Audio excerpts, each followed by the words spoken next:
Sebagai umat muslim, kita pasti pernah mendengar cerita tentang kisah Raja Mesir yang kejam, sombong, dan mengaku sebagai Tuhan. Sampai akhirnya tenggelam di Laut Merah ketika ia mengejar Nabi Musa alaihissalam dan para pengikutnya yaitu Bani Israel.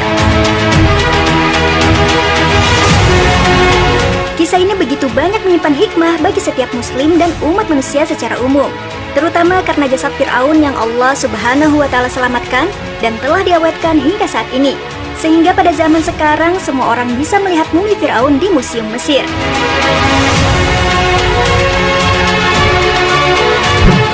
Kisah tentang Fir'aun yang jasadnya masih utuh ini ternyata menarik perhatian banyak pihak, terutama dari kalangan ilmuwan. Banyak ilmuwan yang sudah melakukan beberapa penelitian untuk mengetahui bagaimana jasad Fir'aun yang sudah tenggelam lama di Laut Merah masih lebih baik kondisinya dibandingkan mumi-mumi lainnya. Kisah kemenangan Nabi Musa alaihissalam atas Fir'aun yang zalim ini merupakan kisah yang penuh hikmah dan pelajaran berharga. Selama bertahun-tahun, Nabi Musa alaihissalam dan para pengikutnya bersabar atas kezaliman yang dilakukan oleh Fir'aun. Mereka senantiasa bertawakal kepada Allah dan selalu meminta pertolongan kepadanya. Tak kurang dari 26 surah di dalam Al-Quran menceritakan kisah ini. Bahkan sebagian besar surat Al-Qasas berisi kisah tentang Nabi Musa alaihissalam dengan Fir'aun. Dari sejumlah keterangan pun menyebutkan bahwa setelah Fir'aun tenggelam, jasadnya terdampar di pantai dan ditemukan oleh orang-orang Mesir lalu diawetkan hingga utuh.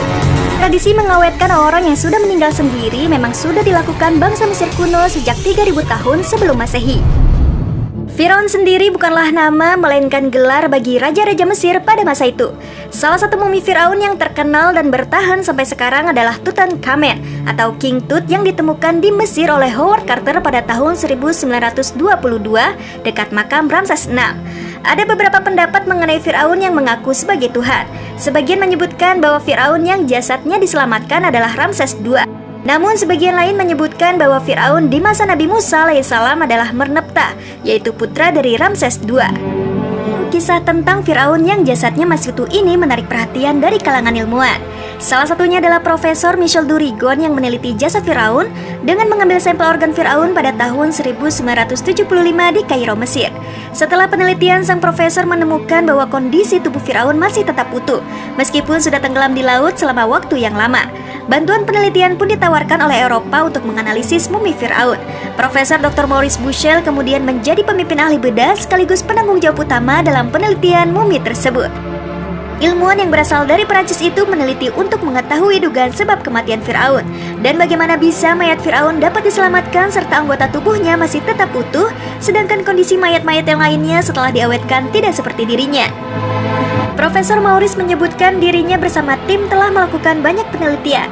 Di antaranya berhasil mengungkapkan penyebab kematian Fir'aun. Menurutnya, dalam sebuah penelitian medis yang dilakukan dengan mengambil sampel organ tertentu serta pemeriksaan yang detail dengan menggunakan mikroskop, diketahui bahwa bagian terkecil dalam organ itu masih dalam kondisi terpelihara secara sempurna. Mengenai hasilnya, ia mengungkapkan bahwa dari situ diketahui semua penelitian itu sesuai dengan kisah-kisah yang terdapat dalam kitab suci, yang menyiratkan bahwa Fir'aun tewas ketika digulung gelombang. Lalu bagaimana bisa jasad Fir'aun yang sudah tenggelam lama di Laut Merah masih lebih baik kondisinya dibandingkan mumi-mumi lainnya? Profesor Maurice pun kemudian dibantu oleh tim medis akhirnya menemukan bahwa kematian cepat Fir'aun bukan karena tenggelam, melainkan hantaman keras di bagian tengkoraknya. Itulah kenapa jasad Fir'aun masih lebih baik kondisinya dibandingkan mumi-mumi lainnya. Profesor Maurice kemudian merilis laporannya yang berjudul Mumi Fir'aun, sebuah penelitian medis modern. Penemuan itu pun sekali lagi menjadi bukti kebenaran mukjizat Al-Quran. Belasan abad sebelum penemuan mumi Fir'aun itu, Al-Quran telah mengisahkan sebagaimana dalam Quran Surat Al-Baqarah ayat 50 dan Surah Yunus ayat 92. Profesor Maurice pun terkejut setelah diberikannya ayat-ayat Al-Quran yang menceritakan kisah ini. Menurutnya, bagaimana mungkin Al-Quran sangat detail dalam menjelaskan sesuatu, termasuk cerita tenggelamnya Fir'aun dan proses pengawetannya, di mana hal ini tidak disebutkan dalam kitab-kitab lainnya. Melalui kisah ini dan setelah meneliti jasad Fir'aun, akhirnya Profesor Maurice menerima Islam dalam hidupnya dan memutuskan untuk menjadi mu'alaf. Wallahu a'lam bishawab.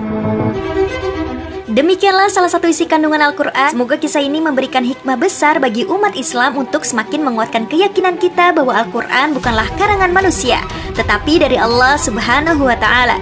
Maha benar Allah dengan segala firman-Nya. Sekian video kali ini. Wassalamualaikum warahmatullahi wabarakatuh.